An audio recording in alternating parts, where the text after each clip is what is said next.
exciting from the first second you walk into the theater, because not only are you surrounded by other Bat fans and by kids wearing Batman costumes and everybody, you know, excited to be some adults as well. And some adults as well, excited to be in Gotham City. But when you walk in and you see the stage, which has this enormous footprint in the arena, it's actually, the stage itself is a map of Gotham City. So you walk in and you see Gotham City, you see three-dimensional buildings that have risen up out of the stage. I got really, really excited, and I wanted to get more involved because I believed in it so much. I just think it's really terrific to have Batman. You've seen him through animation, video games, comic books, but you've never seen this. Like, this is a new experience, and Batman's the character to do it. Because the idea of, especially with the story of Robin and the circus and all that, the idea of seeing it actually happen in front of you and witnessing what people can do by making themselves push the human, the human peak of perfection. All the actors are doing what Batman can do. So I got excited about it. I think it's a great opportunity for DC Entertainment, and particularly for kids and families that want to experience Batman in a different way.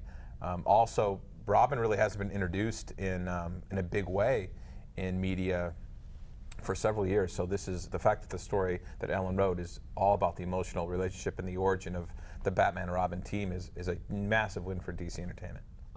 You know, I had the easy part. I just drew the comic books themselves, and then they did all the heavy lifting and interpreted that. And they really took all the artwork and took it to a whole different level. I mean, if you look at the stage and the designs and the big screen that they have behind all the actors, you really see that they took it to a very theatrical level. I mean, it's very Wagnerian in that sense, and it's epic in its scope.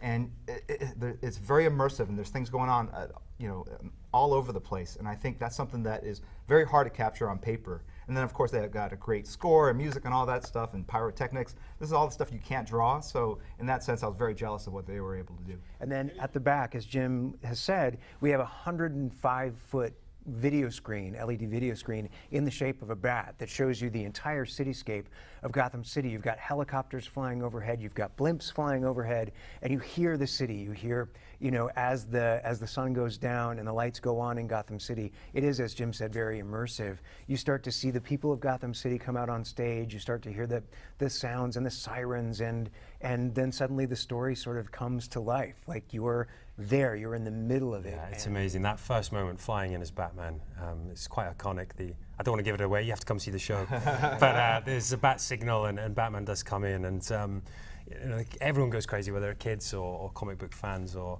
you know, people for the first time. It's really iconic. I mean, Batman's a very versatile character. You can do it. You can portray him in many different ways. I think taking the comic book and bringing it to life is something that hasn't been done with this character in 70 some odd years. So I think the upside is showing the world a whole different side to Batman and doing it in a way that is very immersive and epic, and you feel like you're in Gotham City. I think that's a huge win for DC Entertainment, and I think it's a great way of showcasing Batman to a whole new audience.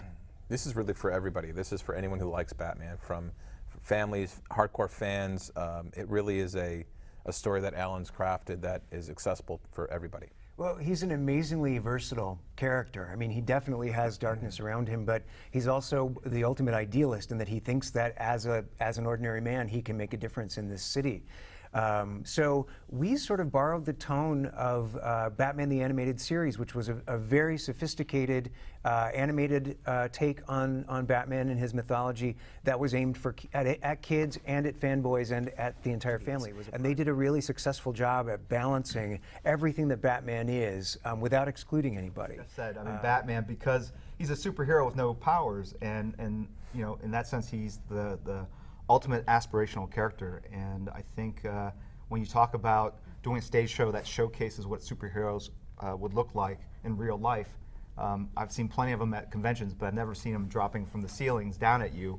And so I think in that sense, this is the ultimate realization of that fantasy. So yeah, he's a fantastic character, but we had to find, you know, something that would work in an arena, and I think we've done that. As we said, there's spectacular sequences, there's fighting, there's flying, there's some great stuff with the Batmobile, which has been designed by Gordon Murray, who's a Formula One racing car designer. So it really is spectacular, and as we said, as an audience member, you just you feel like you're in Gotham City and you can't escape it till the very end. You're dragged through this comic book.